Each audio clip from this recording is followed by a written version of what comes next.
დღეს ვისაუბრებთ სქესობრივი გზით გადამდებ ინფექციებზე. პრობლემა ერთ-ერთი მთავარი ის არის, რომ შეიძლება მომავალში უნაყოფობა გამოიწვიოს. გიასთან მაქვს ერთი ასეთი შეკითხვა, როგორც კაცი.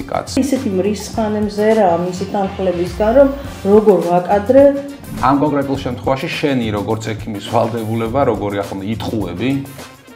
კი, მithქვამს ტყუილით სამწუხაროდ. კითხები რამდენი პარტნიორი ყავს? კაცები უმატებენ, ქალები აფცირებენ. რაც ვიზუალურად ჩანს, ის ნაკლებად არის საშიში. არ არსებობს სასირცხვილო დაავადებები. და არც ზოგადად სექსიც არ ტეხავს.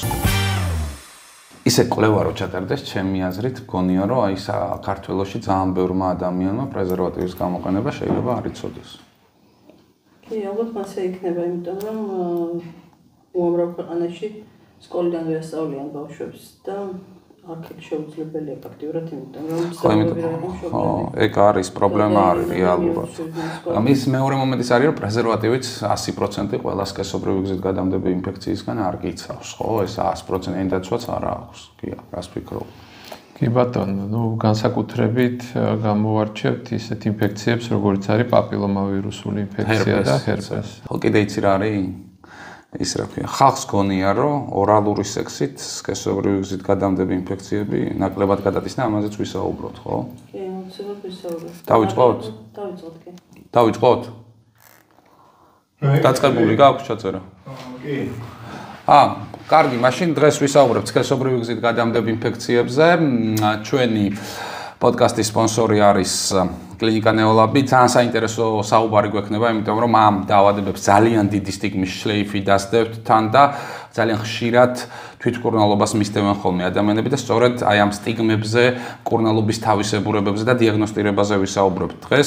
საკმაოდ აქტუალური თემა მაიაგია, სქესობრივი გზით გადამდები ინფექციები.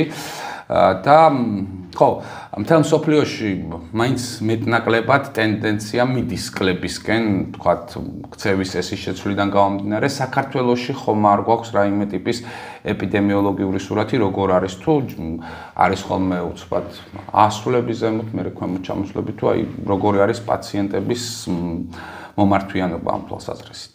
ნამდვილი სურათი მართლა რომ ითქვას არ ვიცით, კი არსებობს სტატისტიკა და ზოგადად ესენი სქესობრივი გზით გადამდები დაავადებების შეტყობინებად დაავადებების რიცხვში, ანუ და ყველა ექიმი ლაბორატორია ატყობინებდეს დაავადებათა კონტროლის ცენტრს და საზოგადოების ჯანდაცვის სამსახურებს, მაგრამ რეალობა მაინც არ ასახავს ნამდვილ გავრცელებას საქართველოში, ამიტომ ჭეშმარიტი სურათი არ ვიცით. თუმცა სამწუხაროდ ბევრი ინფექციის მიმართულებით არც თუ ისე კარგი მდგომარეობა გვაქვს. ძირითადად რომელი ორი ინფექცია მაინც რო დაასახელა? მაგალითად სიფილისი, რომელიც უამრავი ქვეყანა იმას ცდილობს, რომ ელიმინაცია მოახდინოს და ჩვენთან ელიმინაციაზე ზედმეტი ელაპარაკი სამწუხაროდ ძალიან ხშირია და სტატისტიკა საკმაოდ ცუდია.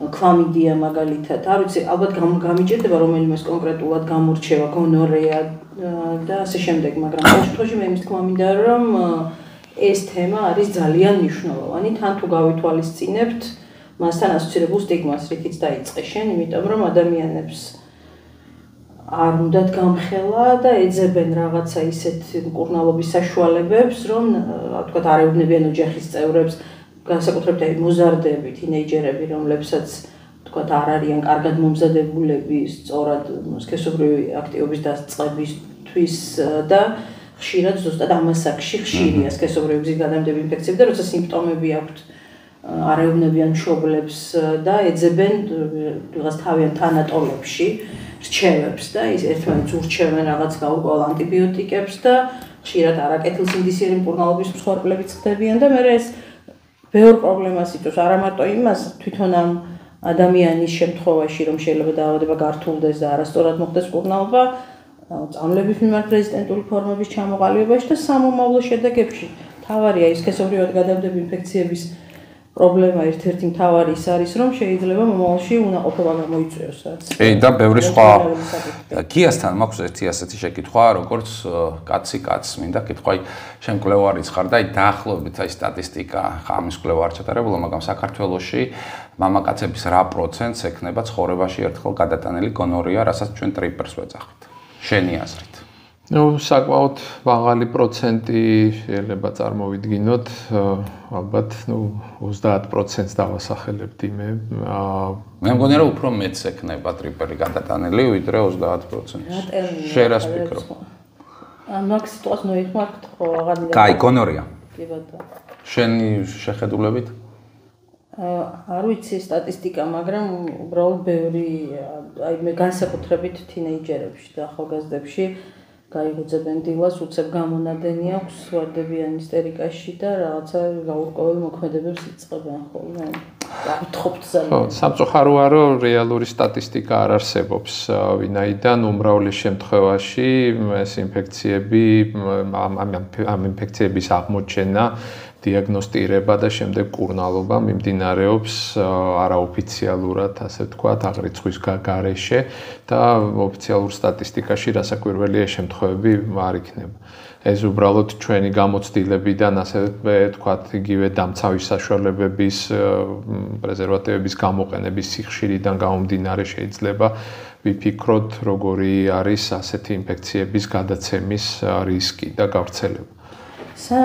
აი კიდევ უშუალოდ საცალკე დაავადებებს გადავალთ, აი მინდა რომ ძალიან ხაზი გავუსვა ამ დაავადებებთან დაკავშირებულ სტიგმას და ზოგადად სქესობრივ ცხოვრებასთან ასოცირებულ სტიგმას. აი ადრე პოსტიც მეთოდა მინდა მაგალითი მოვყვა, რა ხდება თითქმის ყოველდღე ჩემს ოთახში, კაბინეტში.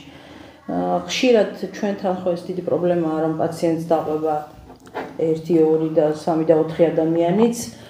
მიუხედავად იმისა, რომ ხოლმე რომ პაციენტი მარტო შემოვიდეს, ნუ ძალიან რთულია ამის მიღწევა და აი ხშირად როდესაც ჩივილებზე იწყება ლაპარაკი, აშკარად გავს სქესობრივად გადამდებ ინფექციას. და როდესაც ლეგიტიმური კითხვა რომ არის თუ არა პაციენტი სქესობრივად აქტიური, ნუ ჯერ ერთი ამ სიტყვის მნიშვნელობა ნაკლებად იციან ხოლმე პაციენტებმა და გადავეჩვენებთ ვცდილობ რაღაც სხვანაირად კითხვა. როგორ აკითხები ხოლმე? აი სქესობრივად აქტიური ხარ თუ არა ამ კითხვაზე პასუხი არაერთხელ ყოფილა ხოლმე, ნუ რა ვიცი, არც ისე აქტიურია, შეიშვნება ხოლმე პაციენტი. და ნუ აქვს თუ არა სქესობრივი კავშირები, ამაზე თუ თქვათ აი მაგალითად რომ წარმოვიდგინოთ გოგონა და მას ვეკითხები, განსაკუთრებით კევნეული ეს არის ხოლმე და ყავს დედათან, და ბებია და ისეთი მრისხანე მზერაა მისი თანხლებისგან, რომ როგორ ვაკადრე მათ ბავშვს ეს კითხვა და პირველი პასუხი არ არის გათხოვილი. და მე აი ამ გოგონასაც ნუ სახეზე აწერია ხოლმე რომ ჭალებში გათხოვილია, მაგრამ მე ხო ვეღარასოდეს ვეღარ ამოთქვამს ის რომ და რას შვება, კურნალობის გარეშე რჩება ეს პაციენტი? აი არ ვიცი ხოლმე მასე დროს ძალიან ვიბნევი, მე რაღაც манипуляციებს ვატარებ, რომ როგორმე მარტო დაიტოვო პაციენტი. მაგრამ აქ ერთი პრობლემაა, რომ ხომ მჭირდება მე რომ დიაგნოსტიკა დავნიშნო, ანალიზები. იხდის მომყოლი, ასე ვთქვათ და ის საქმის კურსში უნდა იყოს აუცილებლად რასთან აქვს საქმე და რაზე ვატარებ დიაგნოსტიკას. ეს ძალიან ზოგადად ერთი ესეთი ბიოეთიკური შეკითხვა მინდა დაგისვა. ხშირად არის ხოლმე შემთხვევები, ალბათ და შენს კლინიკურ პრაქტიკაშიც იქნება, რომ როდესაც დეტექციას აღმოჩენას მოახდენ რომელიმე სქესობრივი გზით გადამდები ინფექციის, არ ყოფილა შემთხვევა რომ უთხოვიათ რომ ჩემ პარტნიორთან ეს არ თქვა ან თუ პარტნიორს იბარებ გამოკვლევაზე გეუბნებიან რომ გადაცემის გზების შესახებ არ უთხრა რომ შეიძლება მაგალითად სხვისი შარვალი ჩაიცვა იმით დაგემართოს ან აუზიდან დაინფიცირდე და ასე შემდეგ და ამ კონკრეტულ შემთხვევაში შენი როგორც ექიმის ვალდებულება როგორია ხოლმე იტყუები კი, მithქვამს ტყუილით სამწუხაროდ, იმიტომ რომ აი ისეთი კონფლიქტებია ხოლმე ზოგჯერ წყვილებს შორის, რომ თავარი თემა ის კი არა აქვთ, რომ სამედიცინო, ვთქვათ, როგორ უნდა იმკურნალონ და როგორ უნდა იმჯობესონ კლინიკური მდგომარეობა, თავარი გასარჩევის ხდება, როგორ, საიდან, რატო, რომელს გადაედო, რომელს პირველად ჰქონდა და აი ეს კონფლიქტები კი გამიმუხტია სამწუხაროდ მეც ზოგჯერ რაღაცნაირი ჩემი აზრით შედარებით უუნებელი. ისე შეტყობინების ვალდებულება აქვს ექიმს თუ ერთ სქესობრივი გზით გადამდები ინფექცია დაუდგინდა და თუ იცნობს მის პარტნიორს ან რაღაც აი ამ შემთხვევაში ვალდებულება როგორი არის? ექიმის ვალდებულება არ არის, ეს არის ეპიდემიოლოგიური ნაწილის, ანუ ეპიდკვლევა ესეც ყველა სქესობრივ ინფექციაზე არ არის, მაგრამ ზოგიერთი დაავადებებზე მაგალითად აივშიც ალბათ და უნდა პარტნიორების კვლევაც უნდა ჩატარდეს, მაგრამ აქ მაინც წამყვანი არის ის თვითონ პაციენტის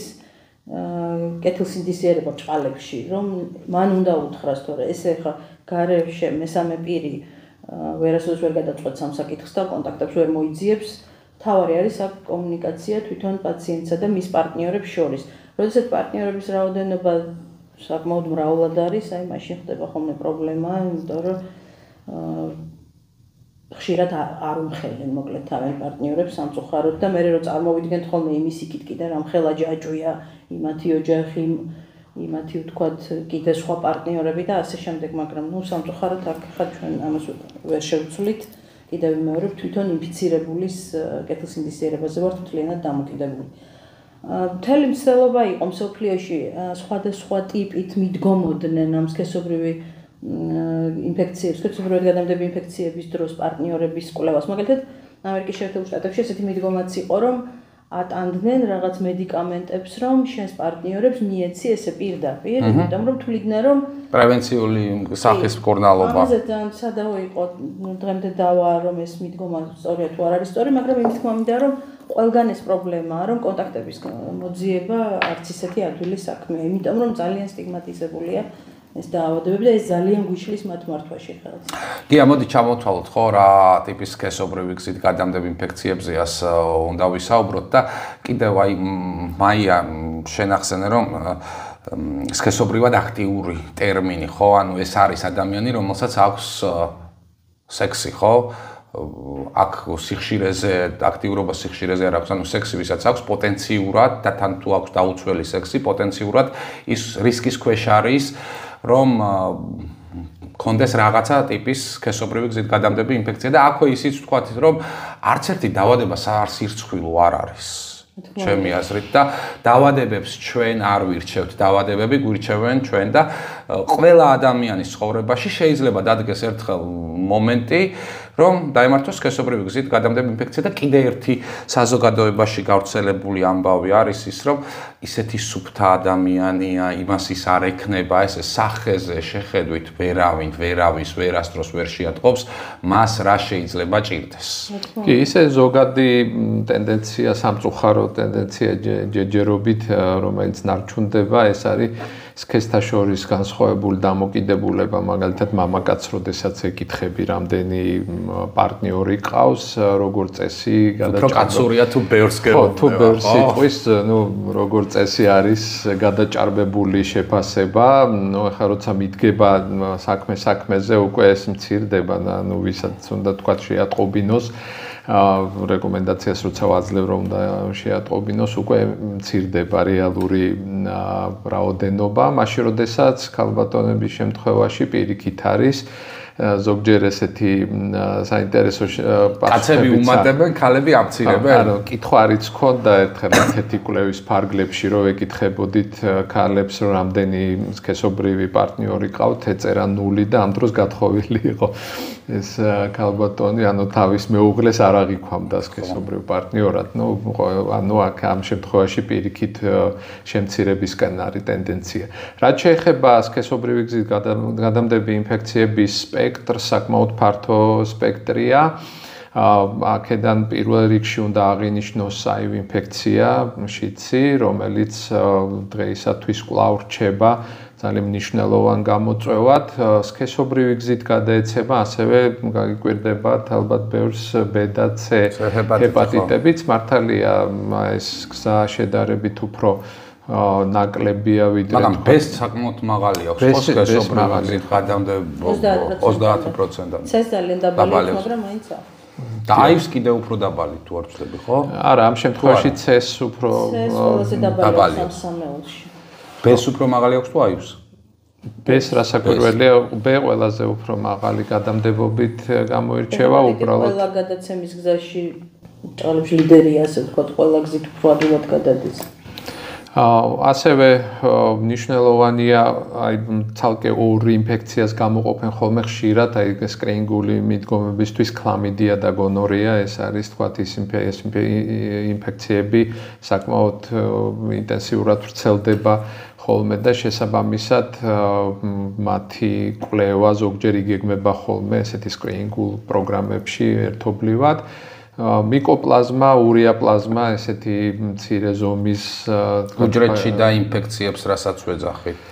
ნუ რომლებიც ჩვეულებრივი ბაქტერიოლოგიური კვლევით, რასაც ვეძახით, დათესვას ხო, ანუ ბაქტერიოლოგიურ კვლევას ამ საშუალებით ვერ ხდება მათი იდენტიფიცირება, ისევე როგორც ქლამიდიის და გონორეის გამომწვევის შესაბამისად საჭირო ალტერნატიული მეთოდები და მაგაზე რასაკვირველია დამატებით ვისაუბრებთ. ეს არის ათაშანგიანო სიფილისი, რომელიც ასევე რჩება სამწუხაროდ საქართველოში დიდ პრობლემად და მათ შორის დედიდან ბავშვზე გადაცემის შემთხვევებიც გვაქვს საკმაოდ. ყველაზე ასე ვთქვათ გავრცელებული, ალბათ ბევრს გაუკვირდება, სქესობრივი გზით გადამდები ინფექცია არის პაპილომავირუსული ინფექცია. და შესაბამისად ეს თქვათ ის ჩამონათვალი თქვათ ინფექციებისა, რომელსაც პირველ რიგში ასე თქვათ ვაკეთებთ მათ დიაგნოსტიკას, ასევე უნდა გამოიყოს ჰერპესული ინფექცია, ანუ გენიტალური ჰერპესი, თუმცა მეორე ვარიანტიც, ანუ ჰერპესი პირველი ტიპის, რასაც ქვია, ისიც შეიძლება იყოს მსგავსად გადასახადი. კარგია რომ ახსენე ბევრი ადამიანი ტანჯება ძალიან, იმიტომ რომ ძალიან დისკომფორტულია გენიტალიებზე გამონაყარი და აუცილებლად ბუშტუკები არ არის სტერეოტიპულად ჰერპესი თითქოს ბუშტუკებთან ასოცირდება, ზოგს უბრალოდ ძალიან პატარა ინემსის თავის ოდენა წყულები აქვს გენიტალიებზე და ზოგს ჯოჯოხეთად უხსებს ხოლმე ცხოვრებას. სქესობრივი კონტაქტები ფაქტიურად შეუძლებელია ზოგისთვის ამ პერიოდში და ხანდახან ისე მიეწყობა ხოლმე ეს რეციდივები ერთმანეთს, რომ უკვე შუალედები და ამოსუნთქვის პერიოდიც კი არ აქვთ და აი ესეთი ხალხი წლობით არ არის ყურადღების ცენტრში, ასე ვთქვათ, სამედიცინო სერვისის და თავისით რაღაცას წვალობს, მალომოებს ისმევს. ამ დროს არსებობს სხვადასხვა მკურნალობები, მართალია ხა ჰერპესი მთლიანად ორგანიზმიდან ვერ გაქვთ, ვერასოდეს, მაგრამ ისეთი საშუალებები, რაც მათ ცხოვრების ხარისხს რემისია გახანგრძლივდება უფრო მეტად. რემისია და თუნდაც მაგალითად არ მოიმატოს გავრცელების არეალმა, იმიტომ რომ ჰერპესმა შეიძლება ბევრი პრობლემები შექმნას ზოგს გენიტალური მიდამოდან ანალურ მიდამოში გადააზრდის, შეიძლება საერთოდ აი შარდის ბუშტის პრობლემებიც კი გამოიწვევს. არსებობს ისეთ დროს, როდესაც სხვა მეთოდები უკვე აღარ ჭრის, ეგრეთ წოდებული სუპრესიული თერაპია. როცა დაბალი დოზით ანტივირუსული მედიკამენტის იღებენ ამ მედიკამენტს და მაგ პერიოდში რეციდივები არ აქვთ და ეს ხომ მნიშვნელოვანია. რა თქმა უნდა, რომ სწორად იცხოვროს და ეს საშუალება საკმაოდ მარტივი და ხელმისაწვდომი ძალიან ბევრ ადამიანს გამოყენებული არ აქვს. და არც იციან. ისევ სტიგმასთან დაკავშირებით, სტიგმის გამო. მაია, აქვე ერთი რამე და შეგეკითხო, აი, ვისაც აქვს ერთი სქესობრივი გზით გადამდები ინფექცია, მას სხვა სქესობრივი გზით გადამდები ინფექცია რო დაემართოს, უფრო მეტად ადვილია და ხშირად ხოლმე ასე ერთთეულად გამოყოფილი არ აქვს, თუ ერთ ადამიანს აქვს რაღაც ტიპის სქესობრივი გადამდები გზით ინფექცია, აქვს მეორე, მესამე და შეიძლება ეს რატომ ხდება ასე? აი მაგალითისთვის, კარგი მაგალითია, რომელიმე სქესობრივად გადამდები ინფექცია რომ აქვს ადამიანს, უფრო ადვილად ემართება აივ ინფექცია. ეს გასაგებია, იმიტომ რომ ლორწოვანი დაზიანებულია, უფრო შეღწევადია და მაგალითად ადამიანის იმუნოდეფიციტის ვირუსი უფრო ადვილად შეაღწევს თუ ეს ვირუსი, ვთქვათ, ამ ვირუსთან კონტაქტი მოხდა. ანუ სქესობრივი გზით გადამდები ინფექციების მკურნალობა სწორი გვიცავს აივისგანაც. აივისგანაც და ზოგადად მოკლედ ლორწოვანი თუ ჯანსაღია, ლორწოვანის მთლიანობა კარგია, მაშინ სხვა ინფექციებისგან უფრო მეტად ვართ დაცული, აი მარტივად აიხსნება ეს. გია, იცი, კიდევ ესეთი შეკითხვა მაქვს შენთან. დიაგნოსტირების მეთოდები სქესობრივი გზით გადამდები ინფექციების რადიკალურად შეიცვალა. მე მახსოვს იყო პერიოდი, როდესაც აი ვენეროლოგებთან მართლა ძალიან დისკომფორტული იყო მისვლა, ერთი ის რომ სტიგმა იყო და მეორე იყო რომ აი ნაცხის აღება, რომელიც მამაკაცისთვის ძალიან მტკივნეული პროცესია. არ ვიცი ქალისთვის როგორ არის, მაგრამ კაცისთვის ეს ძალიან მტკივნეულია. აი რა მოხდა, რა გარდატეხა მოხდა სქესობრივი გზით გადამდები ინფექციების დეტექციაში. ხო, ეს ნაცხის აღება იყო, რო ვუთხრათ ჩვენს მსმენელს და მაყურებელს, ესეთი რაღაც წკირი იყო, რომელსაც ძალიან გამოცდილებაც ტკივილთან იყო ასოცირებული დისკომფორტთან, სტიგმატიზაციასაც იწვევდა. და რაც თავარია თვითონ კვლევის მეთოდი უკვე ამ ნაცხის, ეს იყო მიკროსკოპული კვლევა, ბაქტერიოსკოპია ეგრეთ წოდებული, სადაც უმრავლესობა ინფექციების რაც ჩამოვთვალეთ, უბრალოდ ვერანაირად ვერ დავინახავთ ჩვეულებრივი მიკროსკოპული კვლევით, იმიტომ რომ ეს უმრავლესობა არის უფრო მცირე ზომის ზოგიერთი უჯრედში და შესაბამისად ხდებოდა ასეთი აღწერა, რომ აი ამ ინფექციისთვის დამახასიათებელი ცვლილება ის კარგ შემთხვევაში და ზოგიერთ შემთხვევაში პირდაპირ იწერებოდა, რომ ნანახია პაპილომავირუსული ინფექცია, ან ქლამიდია, ან თქვათ იგივე გონოკოკი და ასე შემდეგ. ზოგიერთ შემთხვევაში რასაკვირველია შეიძლება ზოგიერთი მათგანის დანახვა, მაგრამ უმრავლეს შემთხვევაში ესენი არ ჩანს ესეთი ბაქტერიოსკოპიული მეთოდით. დღეისათვის ოქროს სტანდარტად არის მიჩნეული პოლიმერაზული ჯაჭვური რეაქცია, ანუ PCR-ი. კორონავირუსის შემდეგ ბევრმა იცის ამ მეთოდის შესახებ და რაც თავარია შარდის კვლევით ხდება ამ ინფექციების უმრავლეს შემთხვევაში. რასაკვირველია ნაცხის გამოკვლევა ისევ დღის წესრიგში არის, თუმცა მისი ძალიან კარგი ალტერნატივა არის შარდის კვლევა. და ბევრად უფრო ზუსტი.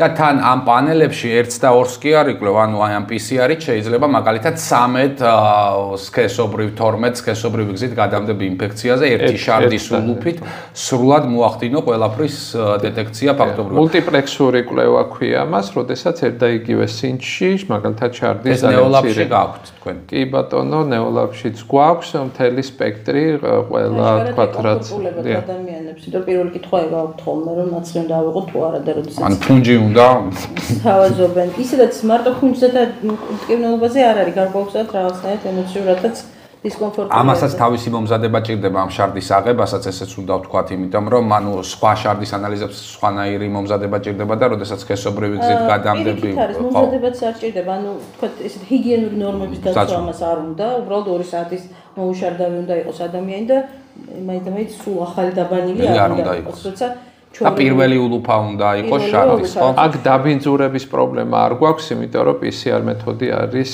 ისეთი მეთოდი, რომელიც ზუსტად იმ ინფექციასაც თქვა ჩაიჭერს, რაზედაც გვაქვს თქვათ აი თვითონ ეს ზონდები, ანუ PCR ზონდი, რასაც ქვია, რომელიც იჭერს თვითონ გამომწვევის გენეტიკურ მასალას. ამიტომ თქვათ აქ დაბინძურების პრობლემა არ დგას. კიდე იცი რა მინდა კითხო, არის ზოგი სქესობრივი გზით გადამდები ინფექცია, რომელიც ანტისხეულებს მთელი ცხოვრების განმავლობაში შეიძლება ტოვებდეს. მაგალითად, სიფილისი რო ავიღოთ, ხო? იღებს ადამიანი ანალიზს, შეიძლება ის იყოს განკურნებული სიფილისისგან, მაგრამ მას დადებითი ეგრეთ წოდებული ამოვიდეს, ხო? აი ამ შემთხვევაში რა ხდება ხოლმე, თქვათ, როგორ ხდება პაციენტის შემდგომი მართვა, ანუ რა კვლევები უნდა ჩაიტაროს პაციენტმა. დიახ, ნუ პირველ რიგში ახლა თუ სიფილისს დაუბრუნდებით, აქ რასაკვირველია სისხლის ტესტს ძალიან დიდი მნიშვნელობა აქვს, ოღონდ ამ შემთხვევაში ვიყენებთ რაოდენობრივ ტესტს, რომლითაც შეიძლება დაკვირვება თვითონ კურნალობის პროცესის, მისი ასე ვთქვათ ეფექტურობის შეფასებაც შეგვიძლია. შესაბამისად, აქ გააჩნია რომელ ტესტს ჩავატარებთ, ანუ ამ შემთხვევაში რაოდენობრივი ტესტი უნდა ჩატარდეს. ზოგიერთი ინფექცია, მაგალითად ჰერპესის შემთხვევაში, მუდმივად რჩება ადამიანის ორგანიზმში ეს ანტისხეულები, შესაბამისად სისხლის ანალიზს მარტო თქვათ აი პირველადი ინფექციისთვის შეიძლება გქონდეს მნიშვნელობა, შემდეგ თქვათ ეს ანტისხეულები რჩება მთელი ცხოვრების მანძილზე. აი ჰერპესთან დაკავშირებით მინდა ისე ვთქვა, რომ რადგან ყველაზე ხშირად აი არასწორად მართული პაციენტები ამ ვირუსზე ხდება ალბათ. ადამიანები მოდიან სისხლის ანალიზის პასუხით და ფიქრობენ, რომ აი დიაგნოზი უკვე დასმული აქვს. ეს არასწორია, იმიტომ რომ სისხლში ანტისხეულები ჰერპესის საწინააღმდეგო აქვს მოზრდილი მოსახლეობის 90%-ზე მეტს. ამით დიაგნოზს ჩვენ ვერ დავსვამთ. თანაც ძალიან ხშირად ჰერპესზე გაკეთებულია ჯამური ანტისხეულები. თუ კარგად დავაკვირდებით, ძალიან ბევრს გაკეთებული აქვს და ამიტომ 1 და 2 წერია, ანუ ორივე ჰერპესის საწინააღმდეგო ანტისხეულები ჯამურად. ამით ჩვენ ვერ გავარჩევთ, ეს არის გენიტალური ჰერპესი, სასქესო ორგანოსი თუ აი სახეზე ლაბიალური ეგრეთ წოდებული. გამოსდის. ამიტომ მანდაც თუ სისხლს ვაკეთებთ, გასამიჯნია ეს პირველი ტიპის ჰერპესია თუ მეორეს, იმიტომ რომ გენიტალური ჰერპესი უმრავლეს შემთხვევაში მეორე ტიპით გამოიწვევა. მაგრამ საბოლოო დიაგნოსტიკა მაინც PCR მეთოდით ხდება მასალიდან აღებულ ნაცხში და აი ამ ჰერპესთან დაკავშირებით კიდევ მეორე საკმაოდ მარტივია ამ საკითხის გადაჭრა, რომ სწორად დაისვას დიაგნოზი, არა და ისევ არის აი ამ სისხლით კვლევა მუდმივად. ეს ფიქრობ რომ სამედიცინო პროფესიონალების განათლების პრობლემაც შეიძლება იყოს აქედან გამომდინარე რომ პაციენტმა შეიძლება ვერ განსაზღვროს რასაც მას ექიმი უნიშნავს იმასაც იკეთებს. პაპილომავირუსიც რო ვთქვათ მოკლედ აი მაგალითად ხშირად გვინახავს ხოლმე პაპ ტესტი არის მართალია უნიკალური კვლევა რომლითაც დროულად თუ ყველა ქალი ხშირად გაიკეთებს საშუალო ნუსხელის კიბო ფაქტიურად ნულამდე დავა. და მარც ხდება ამით, მაგრამ პაპ ტესტი გვიჩვენებს რა ტიპის დაზიანებებია ლორწოვანში. პაპ ტესტით თვითონ ვირუსს ჩვენ ვერ ვნახავთ. და აქაც არასწორი კომუნიკაცია ხოლმე და აი პაპილომა ვირუსი აღმომაჩნდა. ამბობენ ხშირად ქალები. ქალებიც და შეიძლება მამაკაცსაც ხონდეს პაპილომა ვირუსი, რადგან იწვევს ანუსის კიბოს საქმე მინდა. ძალიან ბევრ კიბოს, ანუსის კიბოს, ასოს კიბოს და საკლაპავის და ხორხის კიბოებზეც არის საუბარი. ხშირია და ამიტომ უფრო ხშირად ქალებს ვახსენებთ პაპილომა ვირუსთან დაკავშირებით. პაპილომა ვირუსი თუ უნდა რომ ადამიანს გამოავლინოს აქვს თუ არა და გაიგოს ეს პაპილომა ვირუსი მაღალი რისკის არის, ანუ ონკოგენური თუ არა, ამისთვის უნდა გაიკეთოს ცალკე პაპილომა ვირუსზე ტესტირება. ეს არის PCR ტესტირება და როდესაც დადებითია PCR-ი, მერე უკვე ხდება ტიპირება. ანუ რომელი ტიპის პაპილომა ვირუსი აქვს ადამიანს? რა შტამი? დიახ, იმიტომ რომ ბევრი ტიპი არსებობს და ერთი კიდევ მითი არსებობს, რომელზეც მინდა ვთქვა, ზოგს გონია რომ აი მაგალითად მეჭეჭები და კონდილომები არ გაიწვალო, კიბოთ არ გადაგექცეს. ხო, მსმენია ეს ტერმინი და ხელს არ კიდებენ. მეჭეჭების და კონდილომების გამომწვევი პაპილომა ვირუსი არ იწვევს კიბოს. ესენი სულ სხვადასხვა ტიპებია, ამიტომ პირიქით კიბოს გამომწვევი ტიპები გენიტალურ არეში სრულიად უსიმპტომოდ შეიძლება მიმდინარეობდეს თუ პაპ ტესტი არ ჩატარდა. რაც ვიზუალურად ჩანს ის ნაკლებად არის საშიში.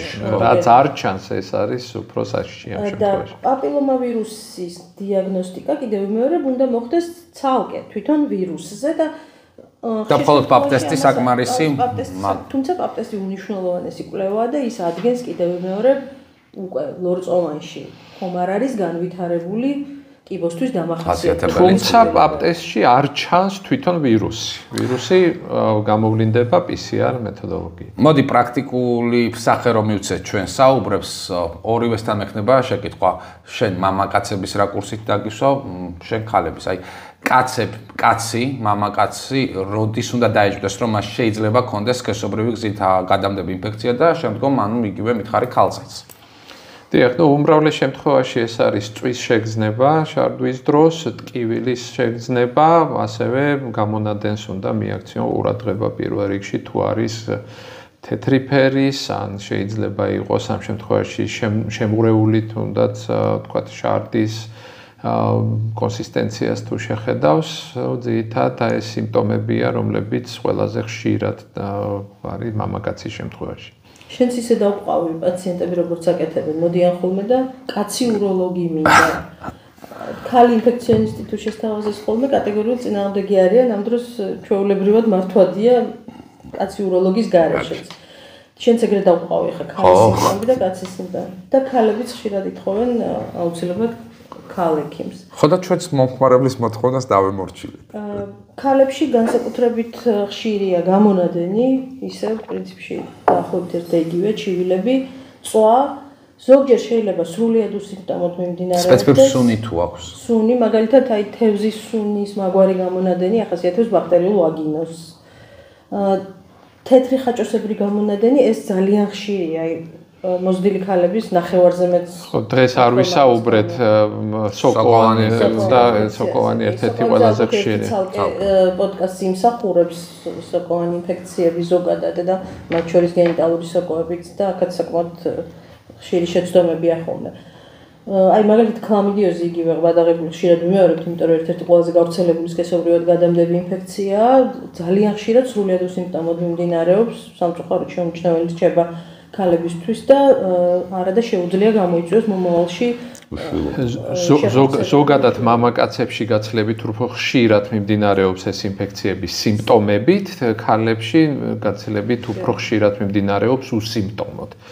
შესაბამისად, ესეც უნდა იყოს გათვალისწინებული წვილების, ანუ სკრინინგის შემთხვევაში. დიახ. ისე ჩვენ დღეს ახლა რაღაც ზოგადად შევეხეთ სხვადასხვა რაკურსით, მაგრამ ცოტა რთულია ერთად გაერთიანებულად ლაპარაკის სქესობრივად გადადებულ ინფექციებზე, იმიტომ რომ თითოეული ცალ-ცალკე თავის სპეციფიკას მოიცავს. იცი მე რომ გავყვებით სხვა პოდკასტებში თითო დავადება გავშალოთ, იქნება ფიქრობ საინტერესო. მაყურებელი კითხვებს დაგვისვამს და ჩვენ მივხვდებით რომელია მათთვის უფრო საინტერესო, მე შეიძლება რომ თითოეულზე ცალ-ცალკე ჩავატაროთ. ხო, ქლამიდიაზე ვსაუბრობთ, ქლამიდია ასევე უნდა ვთქვათ რომ მამაკაცებში თუ ქრონიკული ქლამიდია მიმდინარეობს ქრონიკულად, ის რაღაცა დროის შემდეგ მან შეიძლება გამოიწვიოს წინამდებარე ჯირკვლის, ანუ პროსტატის კიბო. ხო, და იმიტომ მუდმივი ანთების პროცესი მიმდინარეობს აი ამ წინამდებარე ჯირკვალში. წინამდებარე ჯირკვლის დაავადებები ზოგადად ასოცირებულია სქესობრივი გზით გადამდებულ ინფექციებს. და რას მინდა იცი შევეხო, რომ ზოგადად სქესობრივი გზით გადამდებულ ინფექციებს, რომლებსაც ძალიან დიდი სტიგმა აქვს, ხო, მათი განკურნება ხშირ შემთხვევაში არც თუ ისე რთულია. ძალიან მარტივად იკურნებიან ძალიან ბევრი სქესობრივი გზით გადამდებულ ინფექცია, აი რას ვქვეტყვი მათი მკურნალობის მეთოდოლოგიაზე, ვთქვათ, და აი ანტიბიოტიკორეზისტენტობაც აქ ძალიან მნიშვნელოვანია, იმიტომ რომ რიგი ანტიბიოტიკები, რომლებიც ადრე მოწოდებული იყვნენ პირველი რიგის ანტიბიოტიკებად, დღეს უკვე აღარ კურნავენ აი ამ სწორედ ამ რეზისტენტობის გამო კონკრეტულ სქესობრივი გზით გადამდებულ ინფექციებს. კი, აი მკურნალობას შევეხეთ ახლა დასასრულისკენ მივდივართ და ეს ძალიან მნიშვნელოვანი თემაა. ძალიან ბევრი პაციენტი მოდის ხოლმე უზარმაზარი სიით წამლების. საიდან მოაქვს ეს წამლები? რაც თავარია ხანგრძლივობა აქ ზოგჯერ ძალიან ეს ზედმეტი და აი რაღაც რამდენიმე ანტიბიოტიკი, იმუნიტეტის გასაძლიერებელი პრეპარატები და აი საშიშად გრძელი სია უჭირავთ ხოლმე ხელში. სინამდვილეში უმრავლეს მათგანს სქესობრივად გადამდებულ ინფექციებს ერთი რომელიმე სწორად შერჩეული ანტიბიოტიკი ყოფნის. აზიტრომიცინი ქლამიდისთვის პირველი რიგის მკურნალობად ითვლებოდა, ერთჯერადი დოზა ჭირდებოდა, ეხლა გადავიდა მეორე რიგად და დოქსიციკლინით მკურნალობთ ერთი კვირის განმავლობაში, მაგრამ მაინც აქ ლაპარაკია თითო სწორად დანიშნულ მედიკამენტზე. მოდიან ხოლმე აი წეგანაც ლაპარაკობდით ახალგაზრდებზე. მაგალითად პაციენტი იყო ბიჭი, რომელსაც აი რაღაცა მარტივი გამონაყარი ჰქონდა გენიტალურ მიდამოში და ამის გამო ერთთვიანი გამანადგურებელი თერაპია ჰქონდა ჩატარებული, მათ შორის ძალიან ისეთი ანტიბიოტიკით, რომლის დანიშვნაზე ბევრს ვფიქრობთ ხოლმე, როცა აუცილებელია, მე რა თქმა უნდა ამას მოსდევს თავისი შესაბამისი გვერდითი მოვლენები და შორეული გართულებები. ნუ აქ მთავარია დროზე იყოს დასმული სწორი დიაგნოზი და ამის შესაბამისი მკურნალობის შერჩევა. არსებობს რასაკვირველია ისეთი მეთოდები და მაგალითად აფრიკული ქვეყნებისთვის მოწოდებული, სადაც თქვათ სადიაგნოსტიკო საშუალებები არ არსებობს, რამდენიმე პრეპარატის, ისიც ძალიან ხანმოკლე პერიოდის განმავლობაში ეგრეთ წოდებული სინდრომული მკურნალობა, ანუ პირდაპირ დანიშვნა. მაგრამ ჩვენს პირობებში ვფიქრობ გაცილებით უფრო სწორი იქნება ჯერ დიაგნოზის დასმა და შემდეგ უკვე მიზანმიმართული მკურნალობა, მით უმეტეს რომ ეს ყველა შესაძლებლობებში არის, რომ ეს დიაგნოზი სწორად დაისვას. გამომშვიდობებით მაყურებელს ერთი რაღაც. ორი შეკითხვა მაქვს კიდე დასასმელი, მოვიფიქრებ საინტერესო თემაა და მაყურებელი მოგვისმენს, რა თქვი? ზოგადად აი რატომ არ უნდა იყოს სირცხვილი რომელიმე დაავადება? დაავადებების უდიდესი ნაწილი დაკავშირებულია ჩვენს ქცევასთან. მაგრამ რატომღაც სქესობრივი ქცევა არის ძალიან სტიგმატიზებული. აი მაგალითად მე რომ სწორად არ ვიკვებები ამის გამო უამრავი პრობლემები შეიძლება მქონდეს ჩემი ჯანმრთელობის. ხო, პირობითად ვამბობ, მე თუ სხვა. სწორად არ ვაკონტროლებთ წონას და ამის გამო შეიძლება გვაწუხებდეს წნევა, გული, ვიყო დიაბეტის რისკი და ასე შემდეგ. რას ნიშნავს ახლა ეგ უნდა გვწვენოდეს, ამიტომ რომ გვაქვს თქვა წნევა და დიაბეტი? ვიღაცა რომ თამბაქოს ეწევა, ამის გამო უამრავი სხვადასხვა დაავადებები აქვს. რატომ არ არის მაშინ თამბაქოს მოწევა ისეთივე სტიგმატიზებული და მასთან ასოცირებული დაავადებები, როგორც სქესობრივად გადამდები? უამრავი ადამიანი ალკოჰოლს იღებს და ამის გამო აქვს უამრავი დაავადება. მოკლედ, დაავადებების უდიდესი ნაწილი მიბმულია ჩვენს ქცევასთან. მაგრამ, როდესაც ლაპარაკია ექიმზე და სამედიცინო მომსახურებაზე, აქ არ არსებობს სასირცხვილო დაავადებები. და არც ზოგადად სექსიც არ ტეხავს. ნამდვილად. და კიდევ ვამბობ, რომ აი ამიტომ ეს სტიგმა თუ არ მოშორდა, საბოლოო ჯამში ზარალდება ადამიანების ჯანმრთელობა, იმიტომ რომ დროულად ისინი არ იღებენ სამედიცინო სერვისებს იმის გამო, რომ მალავენ. და კიდევ აქ ერთი მეორე მომენტია, მაგალითად აი ჩვენ როდესაც ვსაუბრობთ ხო ლუესზე, იგივე სიფილისზე, ათაშანგზე, ხო, მისი სამკურნალო მედიკამენტი ქვეყანაში არის დეფიციტი. ანუ ვისაც ადამიანს რომელსაც თქვათ დაუდგინდება ეს დიაგნოზი, მხოლოდ რაღაც კონკრეტულ სპეციალიზირებულ კლინიკაში უნდა მივიდეს და ზოგადად ეს დახურული სისტემები მე ვფიქრობ სტიგმას კიდევ უფრო მეტად აღრმავებს, ხო? ეხლა ამაზე ცალკე პოდკასტი. ქალაქში რომ მოგინდეს, გეთანხმები?